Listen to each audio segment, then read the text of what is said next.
How did the gold standard build the international political economy and cause the Anglo-American capitalist system to thrive to America's global leadership of today? Historically, many civilizations rose that created systems of international relations and international trade. This included the use of various symbols and relics that were used as a store of value. However, after the medieval age in the 1500s, the age of Renaissance followed and science and technology advanced significantly. When the Industrial Revolution commenced in Britain in the early 1800s, it was necessary for capital to be moved around the world. This was essential to support international trade, which was the bedrock of the mercantile system of the leading global powers, Britain, Spain, and Portugal. Britain led the global order by introducing the gold standard in the 1800s. The purpose of this presentation is to analyze the history of the gold standard and how the gold standard was replaced after Bretton Woods and the US dollar became the standard of value in the international political economy. This presentation will also explain how the floating currency system was introduced in 1973 to replace the gold standard. What is the gold standard? Different civilizations in history needed a medium of exchange and a standard for measurement of value. This was due to the need for an objective unit that would be used to determine the relative worth of goods. Ancient civilizations in China, India, ancient Egypt to Greece, Rome amongst others created various currency regimes. Many of them used coins minted under the authority of their sovereign ruler. However, this was only limited to the geographical area within which each country operated. Gold was generally accepted throughout different civilizations as a valuable metal, and it was respected all over the world. After the Treaty of Westphalia was signed in Europe in 1648, nations in Europe agreed to recognize their respective boundaries of European states. This led to the mutual recognition of governments within different states and boundaries. Each state was expected to set up a central bank and use a market system to promote trade, which is to be backed by a legally issued currency. Thus, states in Europe created economic systems whereby currencies were used.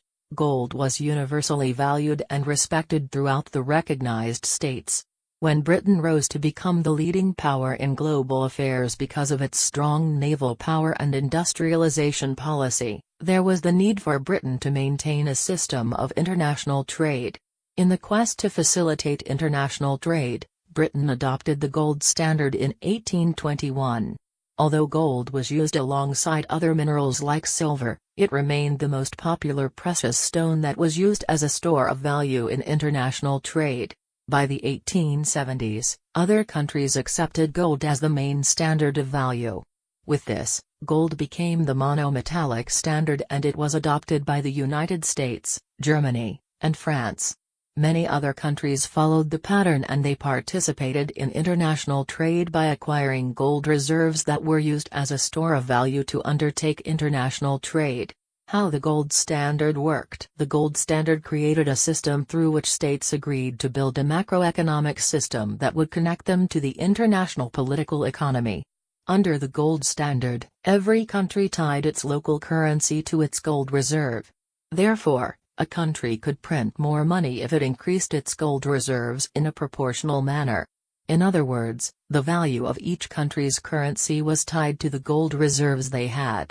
In situations where a country printed more money without a corresponding increase in its gold reserves, the value of the money in the international political economy fell. This way, the relative value of each country's currency was based on the gold prices it fixed. Therefore, in the United States, there was a fixed gold price of $20.67 per ounce between 1834 and 1914. This explains how the gold standard created a system through which countries pegged their currency with the value of gold. The relative worth of each currency changed with the volume of trade it undertook. Therefore, if Britain exported more and imported less, they could gain more gold inflows, and this meant the relative value of the British pound went higher and other currencies fell. In other cases, when a country acquired more gold, like finding new colonies, they could increase their gold reserves and they could increase the relative worth of their currency. This caused international trade to gain some degree of stability and laid the foundations for banking, which required stability supported by a strong central bank and a responsible government that sought to balance its public spending. Problems with the gold standard. In spite of the benefits the gold standard brought to the world, it had serious problems and issues. First and foremost, it was based on consensus and agreements. There were rules on how to determine the relative value of currencies, but the presentation of different ideas like fractional reserve banking caused bankers to go around the system, which required gold deposit. This created issues with the gold standard system that laid the foundations for its abandonment. Secondly, the gold standard was based on British hegemony. Britain was supposed to take the leadership role and define the mechanisms and systems through which nations can interact and do things within the gold standard. However, Britain failed to maintain its leadership of the global order. When World War I broke out, all the nations abandoned the gold standard. Britain had to seek its own survival, rather than pursuing a global leadership agenda. Britain needed to keep its military equipped to face the challenges of the war. One after the other, nations in the world abandoned the gold standard. After World War I, nations adopted different strategies and agendas towards creating their own international domains to secure their participation in the global order. This hindered free trade policy and ultimately promoted high tariffs, and international trade fell significantly outside the domain of the gold standard. The rise of nationalism in different countries after World War I led to the rise of nationalism in most countries, and there was the need for states to find ways of satisfying local demands and also meeting their foreign exchange needs. The lack of strong controls and a simplistic settlement after World War I, which caused Germany to pay excessively for the war. Gradually, as Germany became stronger, they refused to pay the reparations. The lack of a strong financial center created a gap that caused the Great Depression between 1929 and 1933. Replacement of the gold standard by Bretton Woods fixed exchange rate. At the end of World War II, the United States acquired huge gold reserves. America therefore acquired close to 70% of the world's gold. Since America led the Allies against the Axis, America was naturally seen as the successor to Britain.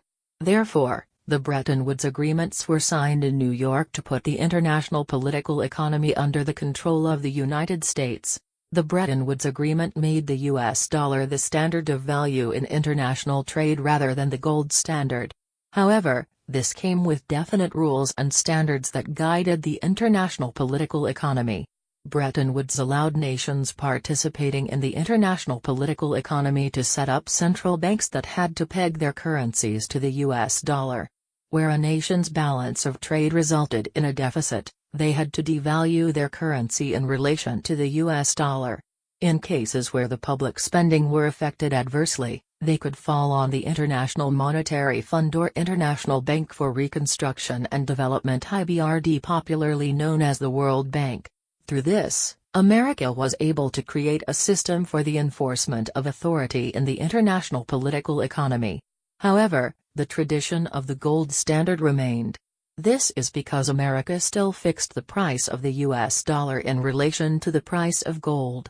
This did not give a fair value of the trends on the market. Move from Bretton Woods to the floating exchange rate. In 1971, after the stagflation, which was a mixture of stagnation and inflation, President Nixon considered creating a floating exchange rate.